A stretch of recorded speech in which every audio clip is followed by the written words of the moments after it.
BSP से MLA का चुनाव लड़ा और अब दिल्ली के मॉडल को देखते हुए आज आम आदमी पार्टी को ज्वाइन कर रहे हैं। इनका अभिनंदन। नमस्कार और आप देख रहे हैं पल पल। इस समय की एक बड़ी खबर, आपके सांसद सुनील गुप्ता ने प्रेस कॉन्फ्रेंस की। पल पल पंचकुला से तारा ठाकुर की खास रिपोर्ट। आज ओम प्रकाश गुर्जर, जो कि एक एक्टिव सोशल वर्कर हैं, इसके साथ साथ वो रेसलिंग चैंपियनशिप में भी भाग ले चुके हैं और एक चैंपियन हैं। उन्होंने बीएसपी से एमएलए का चुनाव भी लड़ा, लेकिन आज वे आम आदमी पार्टी ज्वाइन कर रहे हैं। उन्होंने कहा कि बेरोजगारी चरम सीमा पर है और प्रदेश में युवा आत्महत्या कर रहे हैं। हालांकि हाल ही की घटना है जो कि भिवानी में हुई। प्रदेश में 9 लाख युवा जो कि सीटेक का पेपर और आवेदन कर चुके हैं और 50,000 बच्चों को इन्होंने फार्म भी भरा है। फिलहाल और पिछले कार्यकाल के दौरान सरकार ने 25 परीक्षाओं को रद्द किया है, क्योंकि सेटिंग न होने की वजह से पेपर लीक का बहाना बनाया गया। उन्होंने कहा कि हर साल गोपनीय पेपर रखने के लिए 20 करोड़ रुपए सरकार खर्च करती है। 38,000 शिक्षकों पर ये सीटें खाली पड़ी हैं। पीजीटी 2015 को लेकर के अब तक भर्ती भी नहीं हुई। वहीं पिछले 3 साल से सेना की खुली भर्ती का भी आयोजन नहीं किया गया और यही कारण है कि न जाने कितने ही युवा डिप्रेशन में चले गए। आरोही स्कूल 36 हैं, लेकिन इनमें 308 स्टाफ केवल काम कर रहे हैं, जबकि पदों की संख्या हजारों में है। आप देख रहे हैं पल पल के टालने की तैयारी चल रही है। इसके बाद भी 9 लाख युवा बेरोजगार रहेंगे। हरियाणा के अंदर ये हरियाणा की हालत है।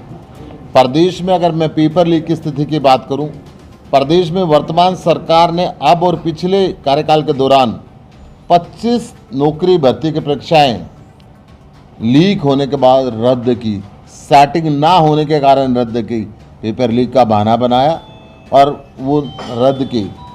इसमें मुख्य तौर पे हरियाणा शिक्षक पात्रता परीक्षा एचटेट की बात है। Clerk, excise inspector, HCS, conductor, patwari, naib tehsildar, ITI inspector, stenotypist, UDC, junior draftsman, ग्राम सचिव, पुलिस कांस्टेबल समेत दर्जनों की संख्या में परीक्षा रद्द हो चुकी है।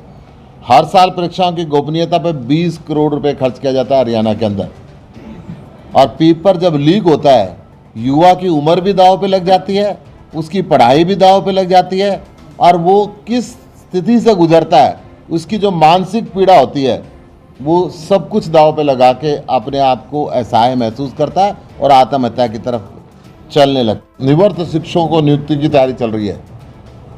जो रिटायर हो गए उनको तो दोबारा लगाने की बात हो रही है, परंतु जो युवा घूम रहा है उसके भविष्य का क्या होगा, उसके घर के चूल्हे का क्या होगा, इस बात की तरफ सरकार अभी ध्यान नहीं दे रही है।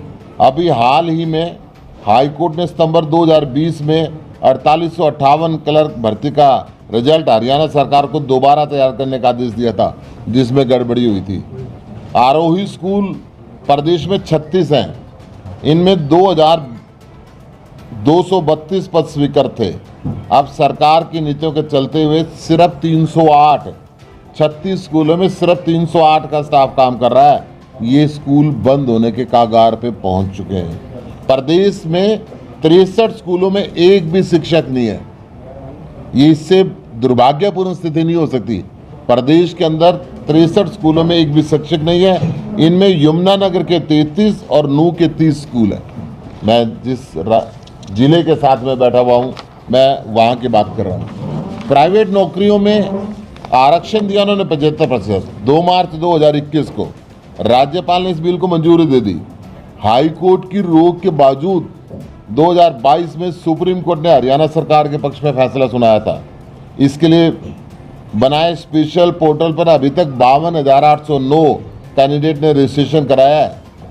ताज़ा आंकड़ों के हिसाब से एक भी कैंडिडेट को नौकरी नहीं मिली।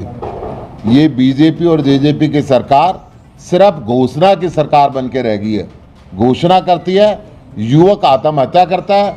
बेरोजगारी की तरफ इनका कोई दिमाग नहीं है, कोई प्लानिंग नहीं है कि किस प्रकार इन बच्चों को रोजगार दिया जाए। आत्महत्या के मामलों में हरियाणा की स्थिति आंकड़े 2019 के हैं, जो सितंबर 2020 में प्रकाशित हुए थे। नेशनल क्राइम रिकॉर्ड ब्यूरो के अनुसार हरियाणा में 2019 में 4,191 लोगों ने आत्महत्या की थी। राज्य इस मामले में देश की औसत दर से 4.1% अधिक है। राज्य की औसत दर 14.5% है आत्महत्या की, जबकि देश की 10.4% है। इससे शर्मसार एक प्रदेश सरकार के लिए क्या हो सकता है। रिपोर्ट के अनुसार 2019 में देश भर के 1,34,516 लोग ऐसा करने के लिए मजबूर हुए। हरियाणा की मैं बात करें तो वर्ष 2019 में 3297 पुरुषों ने और 894 महिलाओं ने सुसाइड किया। कांग्रेस इस देश में जीतती नहीं है, और जीतती है तो बिक जाती है। इनको अपने विधायक, अपने सांसद छुपा छुपा के रखने पड़ते हैं। राज्यसभा में मेरे साथ जब इम्पोर्टेंट बिल आते हैं तो भारतीय जनता पार्टी के इशारे पे छुट्टी पे चले जाते हैं और बिल पास हो जाते हैं। ये कृषि बिल भी ऐसे ही पास हुआ था। मैं ये स्थिति इसलिए बता रहा हूँ कि ये कांग्रेस लड़ती रहती है आपस के अंदर। अभी भी 4 जो कार्यकारी प्रधान बनाए, ये आम आदमी पार्टी की नकल मारी है। वैसे तो हमने 4 जोनों के अंदर बहुत पहले से बांट रखा था, और जाति और धर्म की राजनीति करते हैं, हम काम की राजनीति करते हैं। हम मंदिर मस्जिद और जाति धर्म की राजनीति नहीं करते, ये उसके ऊपर चल रहे हैं। गुप्ता जी, कुरुक्षेत्र में आपने एक बयान दिया था SYL को लेकर के कि 2024 में हमारी सरकार आ जाएगी, 25 में मैं गारंटी देता हूँ कि हर डोले तक पानी। मैं कह रहा हूँ कि ये लगातार नेता जो है वो इस बात के ऊपर निशाना साध रहे हैं कि या तो केजरीवाल कहें या भगवंत मान कहें, वो तो कह रहे हैं ये मुद्दे बना के रखना चाहते हैं, हम मुद्दे सुलझाना चाहते हैं, हमारा मकसद ये है।